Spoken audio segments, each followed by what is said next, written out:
Qui selon vous possède le service de renseignement le plus doué au monde? Cette question triviale cache quelque chose. Pas une opinion. Une certitude glaçante qui vient directement d'un homme qui a passé des décennies à l'intérieur du système soviétique. Un ancien espion du KGB. Quelqu'un qui a vu les trois côtés de la médaille. Sa réponse est directe, sans nuance. Le Mossad. Pas la CIA. Pas le MI6 britannique. Pas le FSB russe modernisé. Le Mossad. L'agence de sécurité israélienne. Attendez une seconde. Pourquoi un ancien soviétique affirmerait une chose pareille? Pourquoi pas défendre son propre système? Parce que cet homme connaît la vérité brutale. Les services d'indices de renseignement ne fonctionnent pas comme les politiciens les décrivent. Il y a des hiérarchies, des réalités invisibles sur les cartes officielles. Et le Mossad occupe la position que peu d'Occidentaux comprennent véritablement. L'espion poursuit. Le Mossad possède un avantage colossal. Un avantage que les autres agences crient d'envie. Des agents arabes dans ses rangs, pas des convertis. Pas des traîtres obligés, des citoyens qui partagent la culture, la langue, les codes sociaux de leurs cibles. C'est un détail technique qui change tout. Pensez à la Stasi est-allemande, la fameuse police secrète des années 60 à 80. Pourquoi était-elle si terriblement efficace pour infiltrer l'Allemagne de l'Ouest? Parce qu'il n'y avait aucune différence culturelle, pas de barrière d'accent, pas de code vestimentaire étranger, des Allemands infiltrant d'autres Allemands. Le système était invisible. Markus Wolf. Ce nom dit quelque chose? Non? Pourtant cet homme a changé l'histoire du renseignement moderne, chef de la Stasi. Il a planté des agents dans les plus hautes sphères du gouvernement ouest-allemand. Ministre, conseiller du chancelier, proche direct d'Helmut Schmidt et Helmut Kohl. Ils étaient là, à côté du pouvoir, invisibles. C'est exactement le jeu du Mossad. Des agents arabes qui vivent comme des arabes, qui pensent en arabe, qui comprennent les nuances religieuses, politiques, familiales. Impossible à détecter, impossible à arrêter tant qu'on ignore leur présence.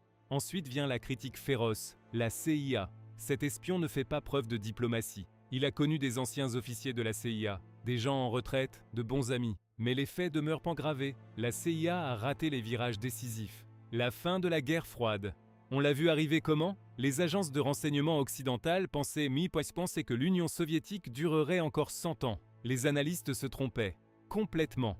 Le régime s'effondrait tandis que l'anglais envoyait toujours les mêmes rapports alarmistes. Puis le 11 septembre 2001, 20 ans avant, les signaux existaient, les briefings auraient dû clignoter rouge, les connexions étaient là dans les données brutes, mais le système était trop rigide, trop lent, trop aveugle. Deux défaillances majeures, deux moments qui auraient échangé le cours du XXIe siècle si les analystes avaient non lu correctement les signaux.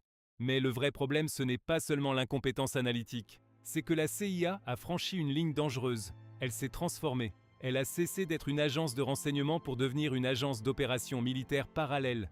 Les Special Operations, les interventions non autorisées, les programmes cachés. L'exemple qui brûle encore, le Chili, 1973. Un coup d'État organisé, un président élu renversé, Salvador Allende mort. Tout cela avec l'empreinte digitale de l'anglais.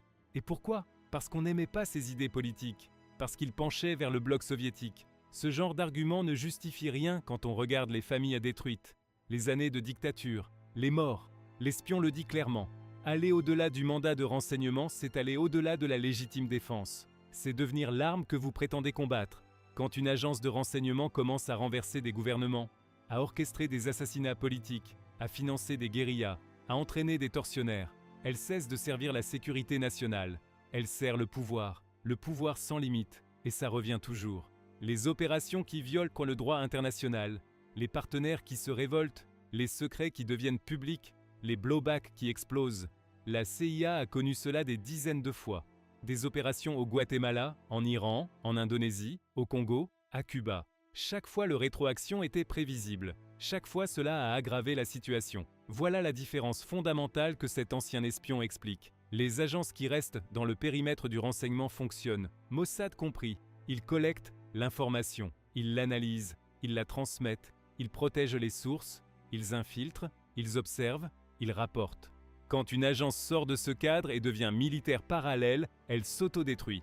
Lentement mais inévitablement. C'est la hiérarchie réelle, pas sur le papier, dans la pratique des opérations de terrain. Vous venez de voir ce que la plupart des gens ne verront jamais. La question maintenant, qu'est-ce que vous allez en faire?